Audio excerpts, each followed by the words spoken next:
Hi, I'm Richard Topolsky, Professor of Psychology and instructor for the course of Human Sexuality. Welcome. The course will cover a variety of topics on human sexuality. One of the main things I want you to get out of the course is the need for the scientific method in studying human sexuality. Some of you have taken courses with me before, and you know I stress very much the scientific method. The need to extract one's personal biases from the equation and study things in an unbiased manner is critical, in my opinion.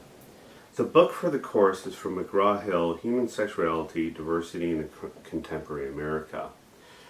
It is not my favorite book about human sexuality. I chose the book because McGraw-Hill provides the best online support for human sexuality in terms of course content available.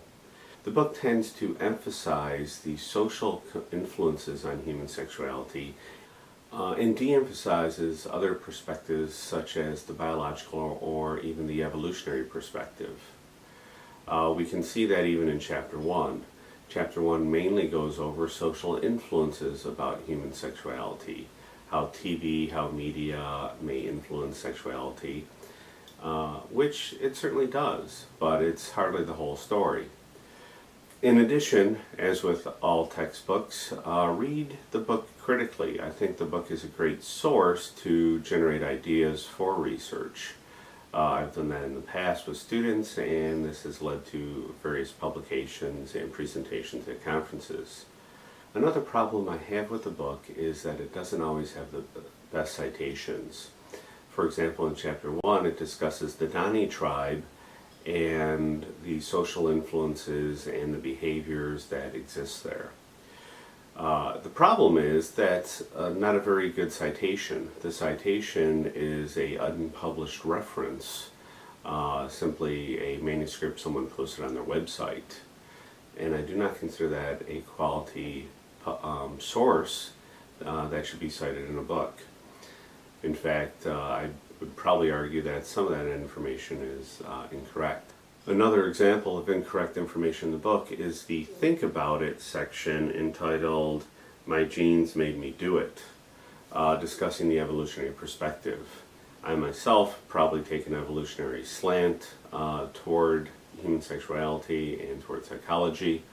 To me, social and environmental influences play a role, as well as our genetics. If there's anything in the environment that persists for a long period of time, it probably ends up being manifested in our genetic code and becomes trait behaviors. So toward the end of that section, they discuss the society and social influences producing the software of our mind. Well, that's somewhat incorrect. We're not born as blank slates. There is ample evidence that you are born with quite a bit of software to begin with. For example, infants have an intuitive sense of physics, understand how force is done. There's more and more converging evidence that infants even are born with a sense of right and wrong, justice, fairness. We may be born with certain gender orientations. For example, transgender people may be, quote, born into the wrong body. That software of the mind doesn't match their physiology. As far as the course goes, you will have 4 major exams or quizzes as they're listed. You will also have assignments that are due that are scheduled in concert with those quizzes.